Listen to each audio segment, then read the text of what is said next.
Deep in the heart of the Zagros Mountains in western Iran, inside a granite massif that rises 3,000 meters above the valley floor, an Air Force base operates entirely underground.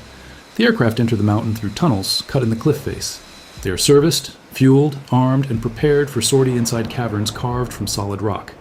They emerge onto a surface runway, take off, and return underground within minutes of landing. A beautiful nightmare for military tunnel engineers.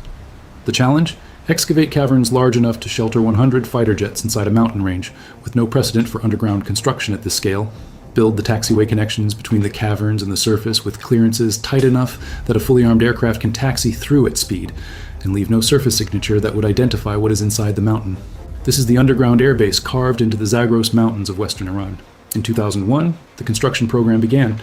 Survey teams mapped the granite rock mass through deep boreholes drilled from the surface over 2 years.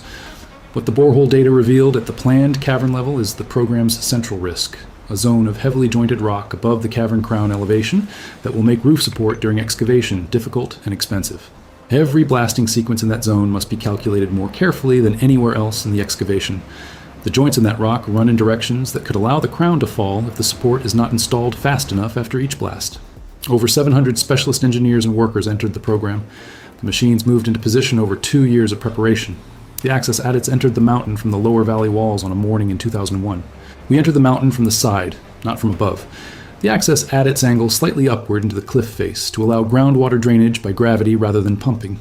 Every machine, every worker, and eventually every aircraft must pass through these openings. The minimum turn radius of the aircraft type defines the minimum curve radius of every bend in the approach geometry. An adit that is 1 meter too narrow is useless. There is no room for error. The cavern excavation uses the staged method. The first stage opens the crown arch at the top of the cavern profile.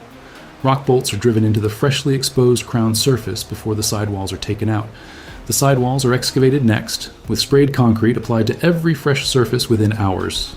The floor benching comes last. At each stage, the support system is complete before the next stage begins. In the jointed rock zone above the crown, the advance slows to meters per day. The bolt pattern doubles in density. The sprayed concrete layer triples in thickness. Every face is mapped by engineers recording the joint orientation before the next blast is loaded. The taxiway tunnels connect the underground cavern system to the surface runway through curves that allow a fully fueled, fully armed fighter to taxi at operational speed. The wingtip clearance between the widest aircraft in the fleet and the nearest tunnel wall measures less than 2 meters on the tightest curves. Laser-guided surveying equipment measures the excavated surface after every blast advance. Any section out of tolerance is corrected before the concrete lining is placed over it. The lining surface is measured again before the aircraft clearance profile is signed off. The tolerance is held to 50 millimeters across hundreds of meters of curved tunnel. Aircraft shelter caverns are each large enough to hold 20 fighters with full maintenance access around each aircraft. The rock above the caverns is the protection.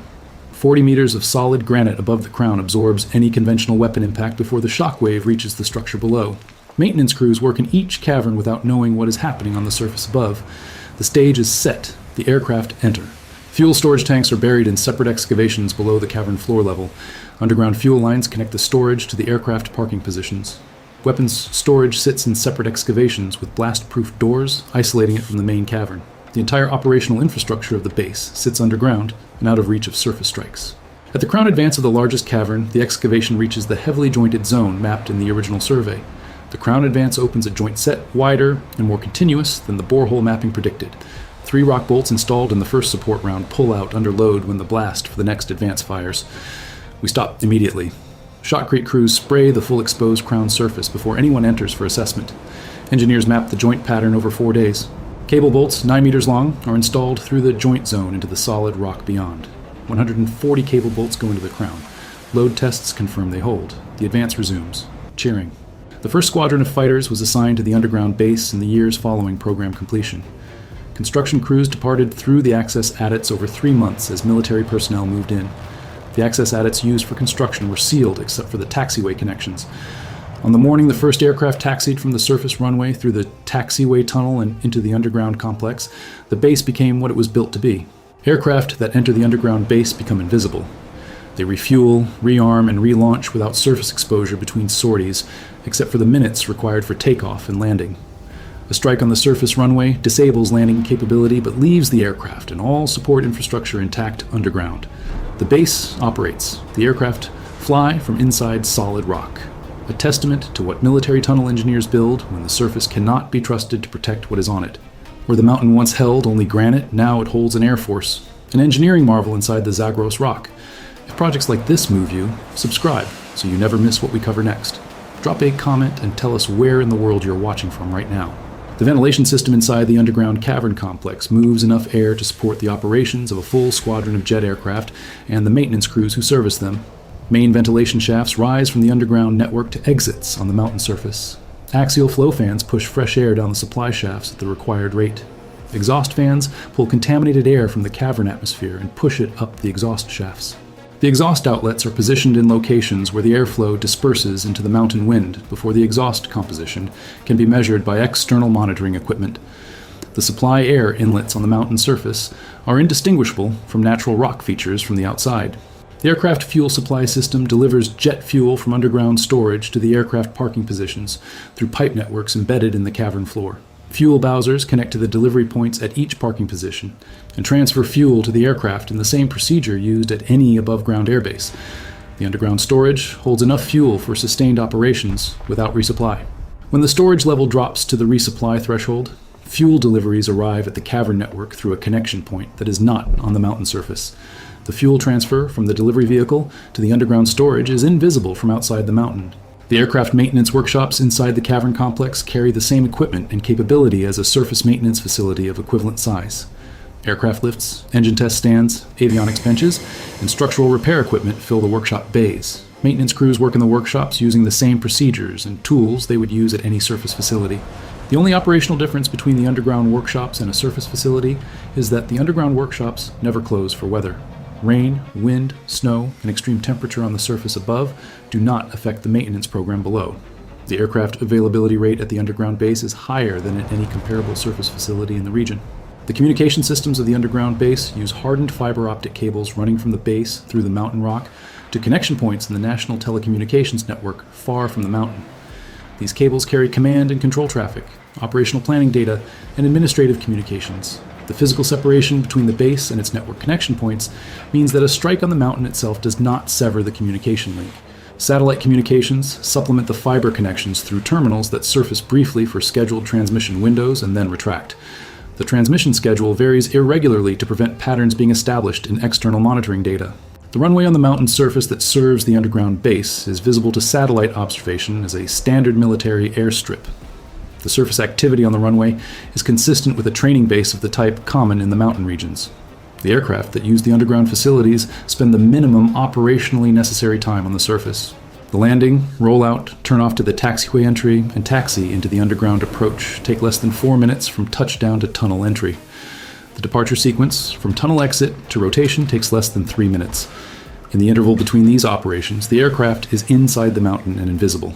The rock bolting program inside the taxiway tunnels uses both conventional rock bolts for immediate support and long cable bolts for deep anchorage in the zones where the jointing in the rock requires support that extends beyond the immediate tunnel periphery.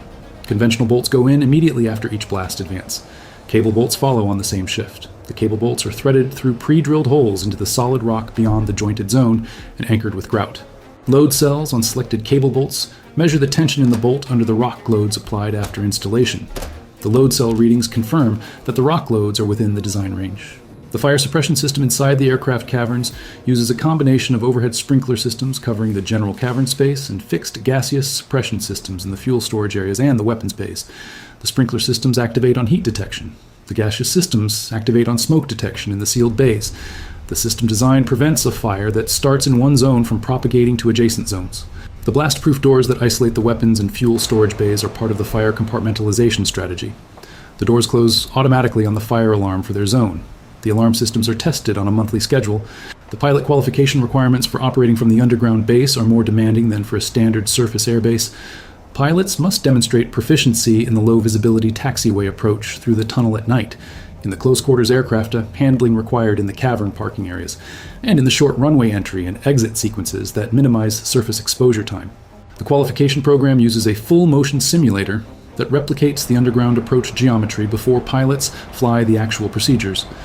A pilot who has not completed the simulator program does not fly the underground procedures in the actual aircraft.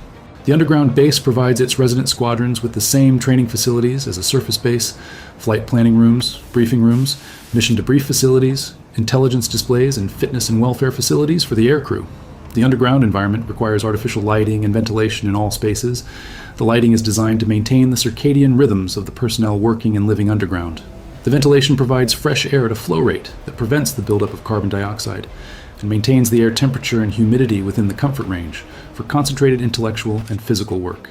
The rock above the caverns is permanently monitored by extensometers installed in the crown and side walls during the cavern excavation. The extensometers measure the displacement of the rock surface relative to the anchor points in the deeper rock beyond the excavation influence zone. Readings are transmitted to a surface monitoring system that displays trends in rock mass displacement over time. The monitoring data has shown no progressive displacement in any section of the cavern crown since the first year of operations. The rock is stable. The monitoring continues. The rock holds. The underground base is a self-contained operational facility. Every resource needed to sustain flight operations for an extended period is stored underground or produced underground. Water comes from wells drilled into the mountain aquifer.